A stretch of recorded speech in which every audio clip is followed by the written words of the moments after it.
রোববার রাতে পাকিস্তানের বন্দর নগরী করাচিতে ভয়াবহ বিস্ফোরণের পর এভাবেই দাউ দাউ করে জ্বলতে থাকে আগুন।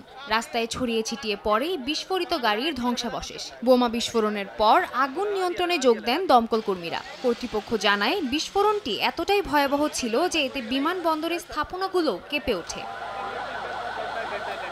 এ ঘটনায় চীনের 2 প্রকৌশলী নিহত হয়েছেন, আহত হন আরও বেশ কয়েকজন। এরই মধ্যে হামলার দায় স্বীকার করেছে পাকিস্তানের বিচ্ছিন্নতাবাদী জঙ্গি সংগঠন বালুচ লিবারেশন আর্মি। সাংবাদিকদের কাছে ইমেইলে এক বার্তায় সংগঠনটি জানায়, বোমাবাহী একটি গাড়ি ব্যবহার করে এই বিস্ফোরণ ঘটানো হয়। করাচির বিমানবন্দর থেকে আসা চীনা প্রকৌশলীদের গাড়ি লক্ষ্য করে এই হামলা চালানো হয় বলেও জানানো হয়।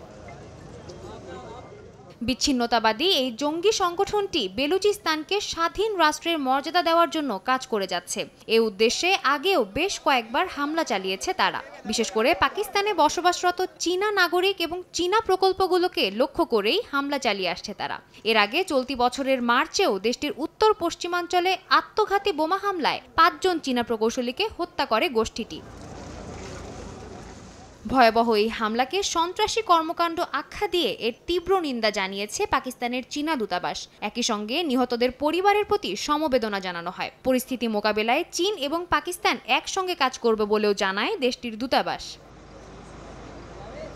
আগামী 15 ও 16 অক্টোবর পাকিস্তানের রাজধানী ইসলামাবাদে অনুষ্ঠিত হতে যাচ্ছে সাংহাই সহযোগিতা সম্মেলন। এরই মধ্যে সম্মেলন ঘিরে নানা প্রস্তুতি নিতে শুরু করেছে দেশটি। ইমরান খানের মুক্তির দাবিতে পাকিস্তান তেহরিকে ইনসাফের সরকার বিরোধী আন্দোলনে দেশজুড়ে অস্থিতিশীলতার মধ্যেই সাংহাই সম্মেলনের ঠিক কদিন আগে ভয়াবহ বোমা বিস্ফোরণের ঘটনায় বিদেশি অতিথিদের নিরাপত্তা নিয়ে প্রশ্ন দেখা দিয়েছে। তবে বিদেশি অতিথিদের নিরাপত্তা নিশ্চিতে কাজ চলছে বলে জানায় পাকিস্তান সরকার। সাদিয়া তাসনিম, সময় সংবাদ।